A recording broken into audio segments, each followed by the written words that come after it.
My name is Jason. This story isn't something I tell often. I used to work for a maritime navigation contractor that handled lighthouse retrofits and maintenance along the East Coast. Nothing glamorous, just electronics and inspection work. In 2019, I took a solo assignment on a tiny rock island off the coast of Nova Scotia. I was sent there to inspect and update the electrical grid and replace one of the backup batteries in the signal system. The lighthouse was called Grayson Spire. It was built in the 1860s, tall, cylindrical, with a spiral staircase that ran along the inside of the stone walls. There were no docks or rails. The island was just jagged black rock that disappeared into the sea at high tide. Supplies came by helicopter, but I was dropped off by boat because the company didn't want to pay extra for air transport. I had a week's worth of supplies: radio contact, satellite phone, flashlight. Everything seemed fine on the surface. But the moment the boat disappeared behind the sea fog, I felt it. That heavy silence. The kind that wraps around your bones. Like the island was holding its breath. The first 2 days were routine. I did interior inspections, tested the beacon, swapped cables, and logged temperature readings. The tower groaned in the wind, and there was a lot of water damage near the foundation, but nothing unmanageable. I worked by day and slept in the small ground level room beside the generator shed at night. But on the third night, things changed. I woke up at 2:43 a.m., according to my watch. I don't know what stirred me. No sound, no dream, just a crushing awareness that I was not alone. I laid there, heart hammering, and waited. Then I heard it. Tap, tap, tap. It came from inside the tower, not outside. It wasn't a bird or some rodent. It was slow, deliberate, the sound of knuckles on stone. I sat up and grabbed the flashlight. The tower door was locked from the inside. I was sure of it, but the tapping continued, echoing down the spiral staircase. I climbed the stairs slowly, light in one hand, wrench in the other. My breath was loud in that silence, like it was being absorbed by the walls. When I reached the beacon room, the door was open. I never leave that door open. Inside, the beacon lens had stopped rotating. The backup light was on, casting a dull red glow through the fogged glass. And right in the center of the floor was a boot print. Just one, barely visible in the dust I hadn't yet cleaned. It was pointing toward the beacon. I checked the entire structure. Every door, every hatch, every floor. No one. Nothing. The tide was high. No boat. No footsteps on the rocks. Nothing. I tried to rationalize it. Maybe I had tracked the boot marked there earlier and hadn't noticed. Maybe the wind dislodged the locking bolt. I convinced myself it was fine. I fixed the beacon rotation manually, locked the door again, and went back down. Except the next morning, the boot print was gone. Not cleaned, not smudged. Gone, as if the dust had never been there at all. That day, the equipment started acting strange. My multimeter gave erratic readings. The backup battery wouldn't hold a charge, even though it was brand new. My flashlight flickered even with fresh batteries. But the worst part was the radio. Around noon, I turned it on to check for weather updates. I didn't expect much, just static and maybe the Coast Guard frequency. Instead, I heard something else. A voice. Not clear. Garbled, but human. Don't go. Stay off. Hello. Then just static. I froze. It hadn't come from the Weather Channel. It was a low-band frequency I hadn't tuned to. I scanned through all channels. Nothing. Silence. I should have called the company, asked for an early pickup, but I didn't want to look weak or paranoid, so I stayed. That night, the beacon failed again. This time, the entire lens assembly was dismantled. The glass cover was unscrewed, the motor unplugged, wires hanging loose. I didn't do that. I hadn't gone up since the night before. I didn't sleep that night. I wedged the supply cabinet against the bedroom door and kept the flashlight on. Around 3:10 a.m., I heard footsteps in the stairwell, slow, shuffling, as if someone was dragging one foot. Then the knocking started again. Tap, tap, tap. This time it was on the outside wall of the room I was in. Stone, solid rock, no balcony, no access, just tapping.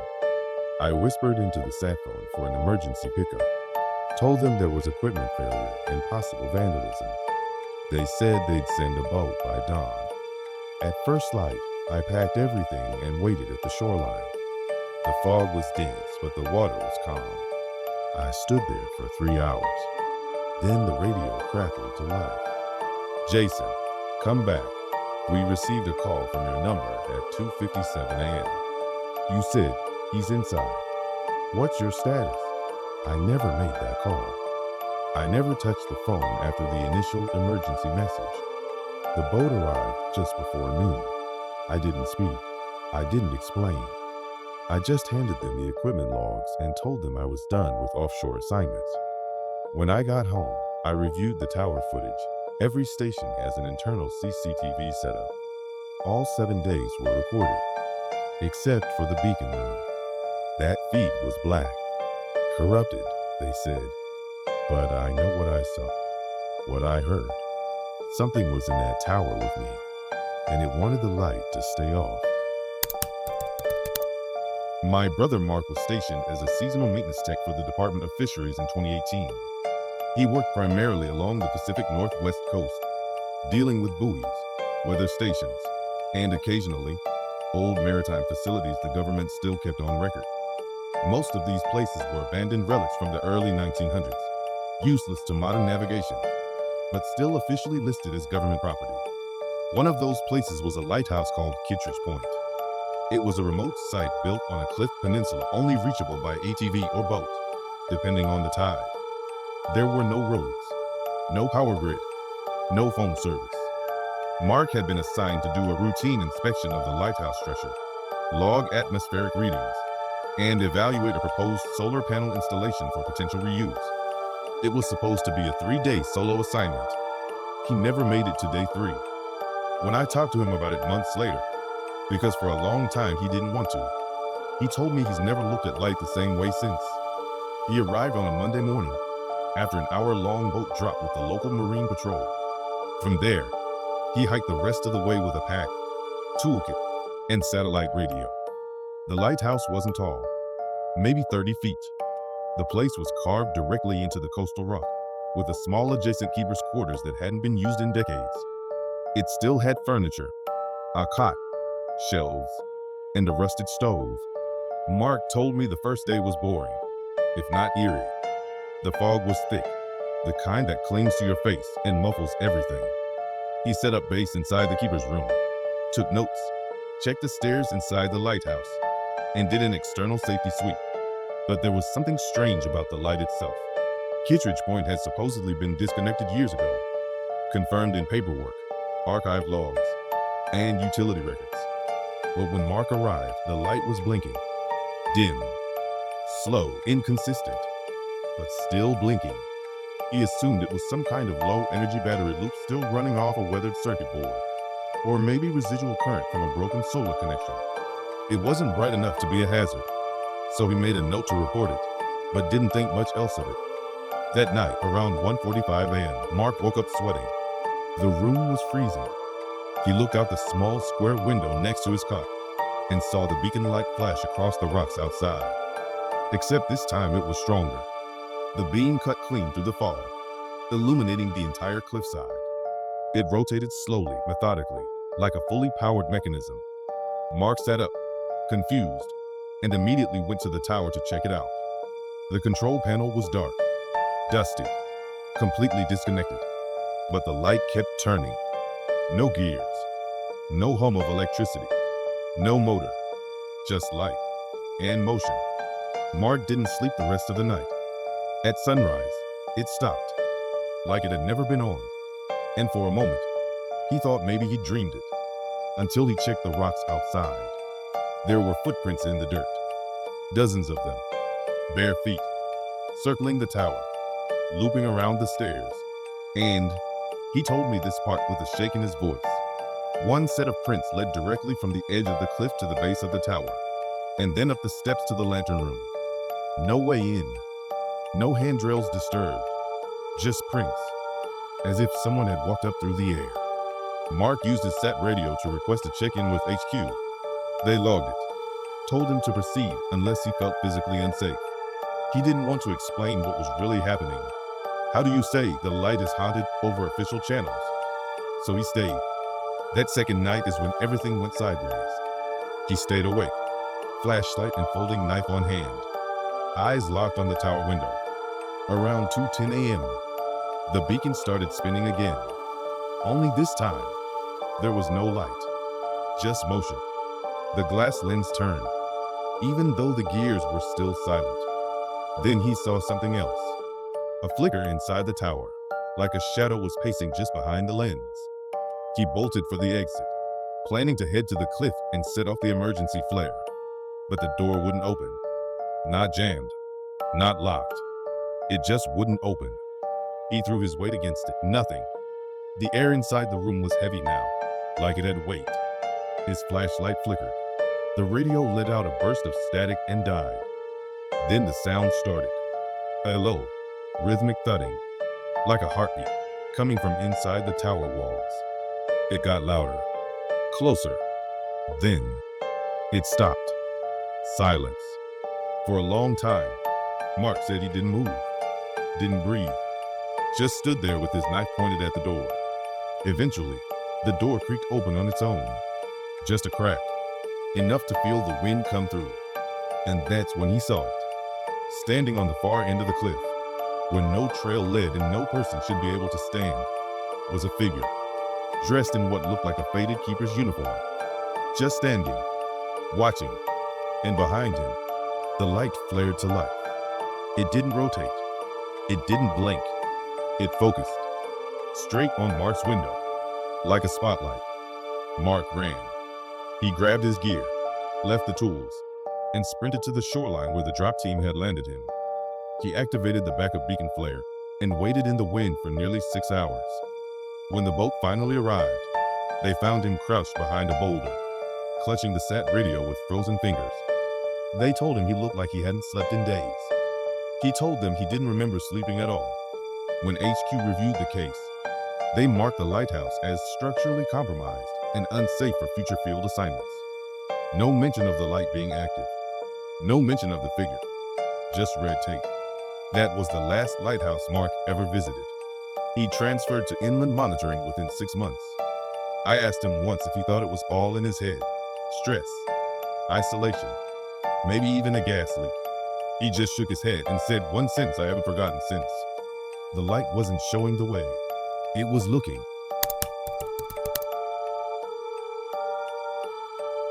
This is the story of an old friend of mine, Daniel, who used to work as a field engineer for NOAA, National Oceanic and Atmospheric Administration. His assignments would often involve spending time at remote weather monitoring sites.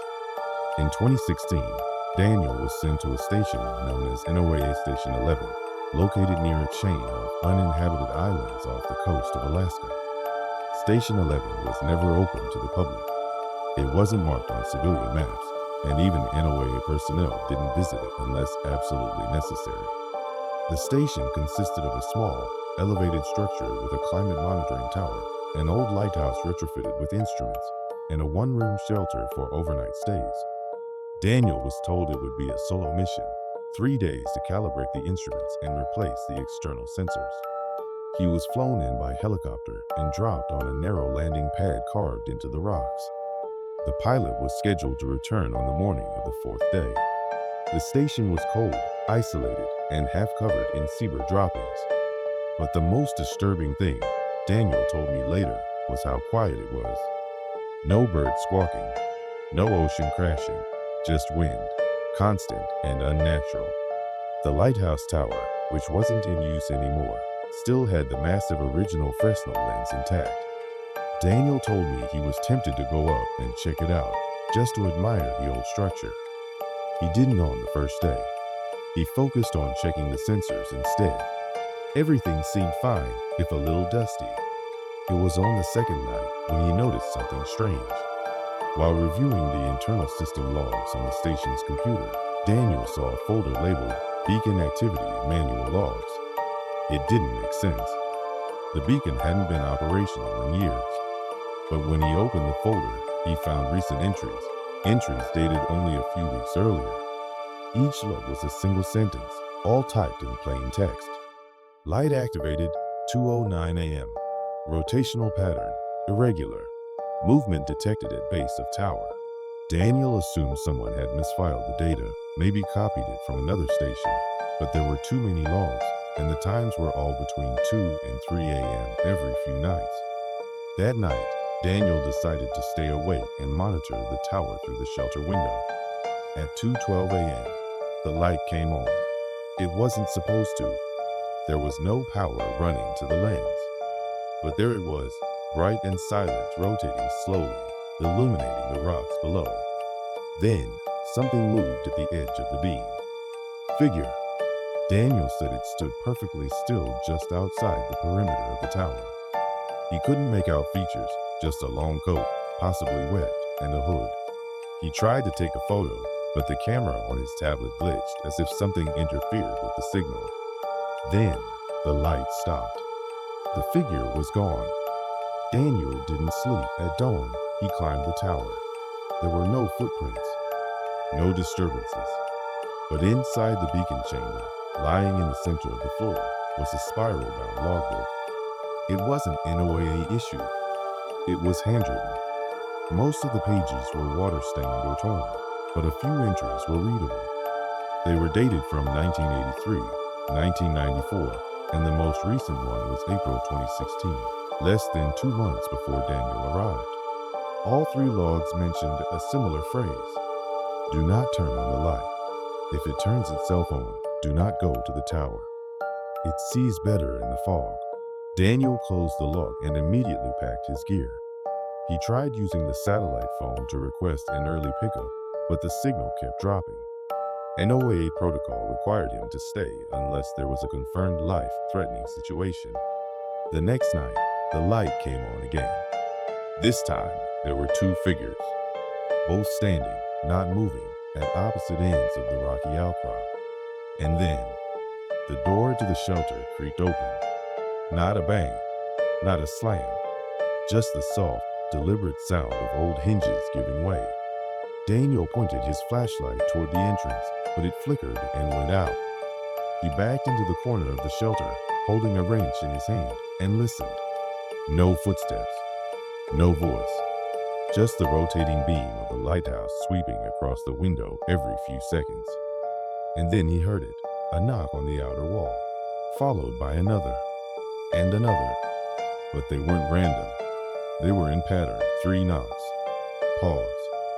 3 again. Long pause. 1 knock. It repeated, over and over. It was Morse code.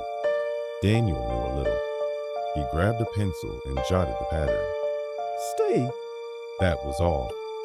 Stay. He didn't.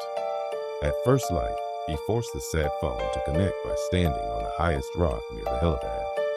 After 3 failed attempts, he reached the pilot's backup number and faked a medical emergency. He didn't care if he got written up. He just wanted out. The chopper arrived late that evening. Before leaving, Daniel went back into the station to grab his tools. On the desk was the logbook, open to a new page. A page that wasn't there before. It simply read, 1 stayed, 1 left. The light remembers. Daniel didn't speak for most of the flight back. He submitted a routine mission report, but didn't include the beacon activity, the figures, or the logbook. NOAA later decommissioned the station entirely, citing structural instability due to erosion. Station 11 was scrubbed from the rotation. The files were archived. When Daniel told me this, it was over drinks years later. He'd never set foot on a lighthouse property again, not even as a tourist. When I asked him if he thought it was a ghost story or just isolation-induced hallucination, he looked me straight in the eyes and said, "Ghosts don't leave new pages.